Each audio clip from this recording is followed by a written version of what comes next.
Have you ever been around an elderly loved one and suddenly felt unsettled? Like something was just off, but you couldn't quite explain it? Maybe your grandfather, who used to be so sharp and charming, suddenly said something completely inappropriate at the dinner table, loud enough for everyone to hear. And everyone just sat there, frozen, half laughing, but mostly confused. Or maybe your mother, once so proud of her appearance, now wears the same clothes every day and insists she doesn't need help, even though something feels different. And at first you brush it off. It's just old age, you say. They're fine. But deep down, something tugs at you. What if it's not just age? What if it's something else? Trying to speak through these odd habits. You see, aging isn't just about wrinkles or gray hair. It's quiet. It's subtle. It's the kind of thing that creeps in through the side door while you're focused on the front.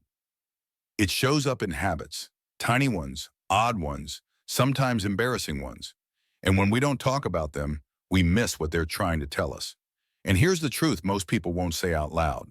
Some of these changes, they're not pretty. They can make people uncomfortable. They can be awkward, even a little ugly. But that doesn't mean they aren't important.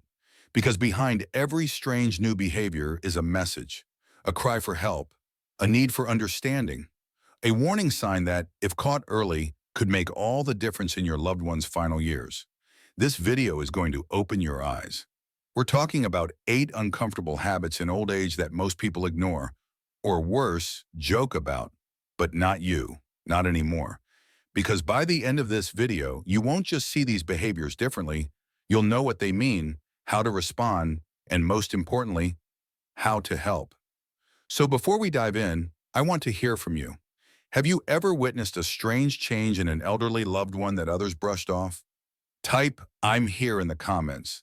Let me know you're ready to learn and care better. And if you're someone who wants to protect your parents, your grandparents, or even prepare for your own aging journey, hit that subscribe button and join our growing family here at Wisdom of Longevity. You're not alone in this. Let's walk this path together.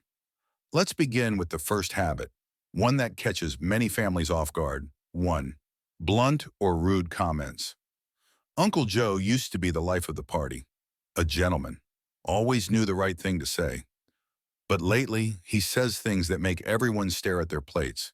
He'll make inappropriate jokes, call someone fat, or say something personal out loud with no filter. It's awkward, embarrassing. People laugh nervously, then avoid inviting him next time.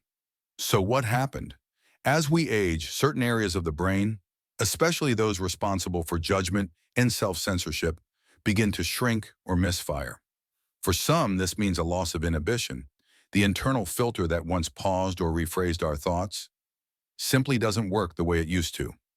But here's the mistake many make. They assume the elderly person is being mean or that they're becoming bitter on purpose.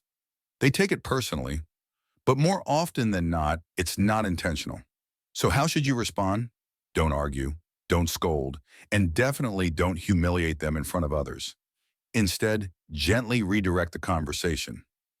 Use eye contact and calming language. Later in private, you can set soft boundaries. Without blame, just understanding. Because what they need isn't punishment, it's patience. But sometimes that lack of self-care or awareness doesn't stop at words. It turns inward and shows up in ways that are harder to ignore. 2. Neglecting personal hygiene.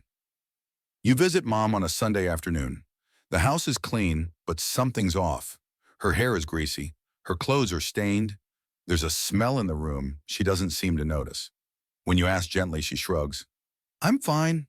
I just didn't feel like changing today. This isn't just about cleanliness. Personal hygiene is deeply tied to identity, pride, and routine. When it starts slipping, it often signals more than just forgetfulness. Maybe it's physical, arthritis making showers painful. Or maybe it's emotional, depression quietly stealing motivation.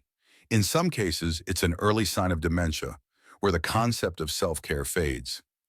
Yet family members often respond with judgment. She's being lazy. He just doesn't care anymore. But the truth, they might not even realize how far they've let things go, or they might be too ashamed to ask for help. So what can you do? Make hygiene part of a routine, not a demand. Offer help in subtle ways. Maybe bring fresh towels and suggest a pampering session. Involve professional caregivers if necessary, but always protect their dignity. And hygiene isn't the only thing slipping. Sometimes what we hear them say next sounds all too familiar. And not just once, but over and over again. 3. Repeating themselves or stories. You sit down with Grandpa, he smiles, leans in, and says, "Have I ever told you about the time I escaped the storm in '68? You nod politely, because yes, you've heard it. Last week, and the week before. In fact, he's told it so many times, you can recite it back to him. This is more than nostalgia. As people age, short-term memory becomes fragile, while long-term memories, especially emotionally charged ones, stay intact much longer. So they reach back to what's familiar, what's safe. Families sometimes get frustrated. They think he's stuck in the past, or why can't he remember what I just said 5 minutes ago? But reacting with irritation or correcting them constantly only increases confusion and shame. Instead, lean in. Ask a new question about the story. Let it be a chance for connection. Sometimes these stories are more than memories. They're legacy. Still, what happens when even those stories go quiet? When the voice that once filled the room starts to retreat into silence? 4. Withdrawing socially. You used to hear Grandma's laughter echo at family gatherings. She loved talking to people, always the first to show up at church or call a neighbor to check in. But lately, she cancels plans, doesn't answer the phone, sits quietly when she used to lead the room. You tell yourself she's just tired, maybe resting more. But deep down you feel it. Something's changed. Social withdrawal in older adults is incredibly common and tragically misunderstood. It could be physical. Hearing loss makes conversation stressful. Mobility issues make getting out difficult. Or it could be emotional. Loneliness, grief, or depression that slowly convinces them that no one really wants them around. Families often misinterpret this. They say things like, "She's just grumpy," or "He's too set in his ways." But behind the silence is often pain, a fear of being a burden, or a slow retreat from a world that doesn't feel like theirs anymore. So how do you respond? Gently, consistently, start with small visits, shared meals, quiet moments together. Rebuild confidence by helping them feel seen, not just included. Because isolation can become a slow kind of fading if no one reaches in. And that fading? It doesn't always show up in their words. Sometimes it shows up in something much more basic, like what's on their plate or what isn't. 5. Poor eating habits or appetite loss. Dad used to live for Sunday dinners, roast chicken, mashed potatoes. That apple pie he insisted was better than Mom's.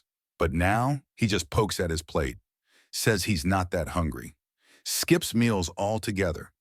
Sometimes you find food in the fridge untouched for days. At first glance, it might seem like he's being picky, or maybe he's just lost interest in food. But the truth runs deeper. As we age, the senses, smell, taste, begin to dull. Digestion slows. Some medications alter appetite or cause nausea. Dental pain or ill-fitting dentures can turn every bite into a struggle. And in some cases, it's an early warning sign of deeper health concerns, organ decline, depression, or even cognitive changes. Families often miss this. They push food, get frustrated. They say, "You have to eat something," but pressure only deepens the resistance. So what helps? Start by observing quietly. Are there favorite foods they do still enjoy? Offer those, but in smaller portions. Smoothies, soft snacks, warm soups with familiar scents. And if something seems off, check gently. Are they in pain? Could it be a medication side effect? Because appetite loss isn't just about meals. It's about health, dignity, and life quality. And eating is just one piece. Sometimes the signs show up not in what they do, but in what they can't let go of. 6. Hoarding or clutter. You see, hoarding is rarely about objects. It's about control in a world where everything else feels like it's slipping away. Those old receipts, they remind her she was once in charge of the household. Those outdated cans in the pantry, they represent independence. That stack of old magazines, a connection to a time when she felt more herself. Here's the problem. Families try to help by throwing things away, often without asking. But to someone clinging to those items, it feels like theft, not help, a violation of their identity. So how do you respond? Start small. Never toss things without permission. Instead, ask about the stories behind them. Build trust. Help them sort through items together. Not to clean, but to connect. Because sometimes the clutter isn't just physical, it's emotional. And speaking of emotion, one of the hardest things to face in old age is unspoken anger. Ask a simple question. Do you want tea or coffee? And suddenly dad snaps. Why are you bothering me with this nonsense? Just leave me alone. You're stunned. You weren't expecting anger. But lately, every little thing seems to set him off. Mood swings, irritation, even sudden tears. It's easy to label it as grumpiness or bad attitude. But often this behavior is the result of underlying frustration.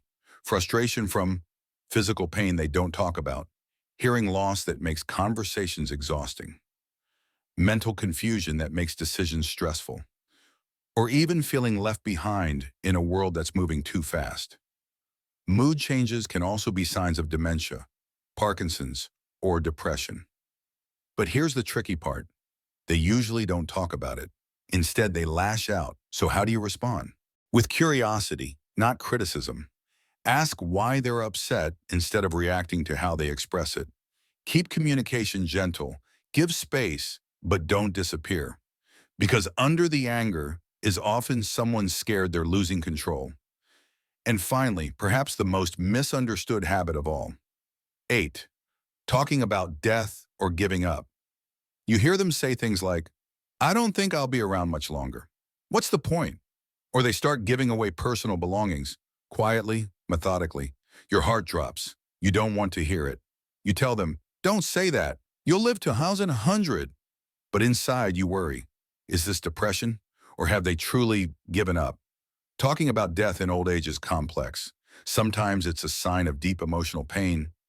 Other times it's acceptance, coming to peace with the inevitable. Families often silence these conversations out of fear. But here's the truth. They don't need you to fix it.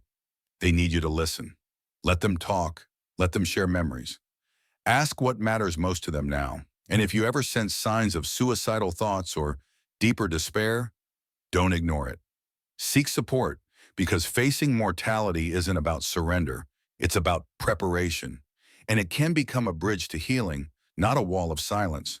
Watching someone you love fade into unfamiliar behaviors is heartbreaking. When your mother forgets to bathe, when your father starts saying things that don't make sense, when the person who once held your hand through life now seems to drift through their own confusion, it's a pain that doesn't always have words, but it does have meaning. These moments aren't the end of who they are. They're signs, gentle, sometimes jarring, signs that they're facing the weight of time in ways we may not fully understand. And here's the truth most people don't say out loud. These ugly habits, they aren't flaws. They're calls for attention, pleas for dignity, and reminders of vulnerability. That paranoia, it's fear masked in suspicion. That refusal to bathe, it's discomfort or shame, not defiance. That hoarding, it's the preservation of a life that feels like it's slipping away. Now you see them, not just the habits, but what lies beneath them. And that changes everything. Because when we stop reacting with frustration, when we stop judging or dismissing, and instead respond with curiosity, compassion, and a willingness to listen without fixing, that's when care becomes connection. So if someone came to mind during this video, don't wait, make a call, send that message. Let's quickly go over what we talked about today. The 8 habits that might seem uncomfortable or off-putting, but often signal deeper issues are: 1. Neglecting personal hygiene. 2. Becoming overly suspicious or paranoid. 3. Uncontrolled hoarding or cluttering. 4. Social withdrawal or excessive silence. 5. Unusual eating habits or food aversions. 6. Sudden mood swings or irritability. 7. Repeating stories or obsessing over the past. 8. Loss of interest in appearance or surroundings. If any of these hit close to home, don't brush them off. Which of these habits have you noticed in a loved one, or maybe even in yourself as you've grown older? Let's talk about it. Drop a comment below. Your experience might just help someone else feel less alone. If this video opened your eyes or touched your heart, consider subscribing to Wisdom of Longevity. Here, we don't just talk about aging, we embrace it with understanding, empathy, and practical guidance. Thanks for spending this time with me. Aging isn't always easy, but it doesn't have to be lonely or misunderstood. Let's keep learning, growing, and caring together. Stay kind, stay aware, and I'll see you in the next video.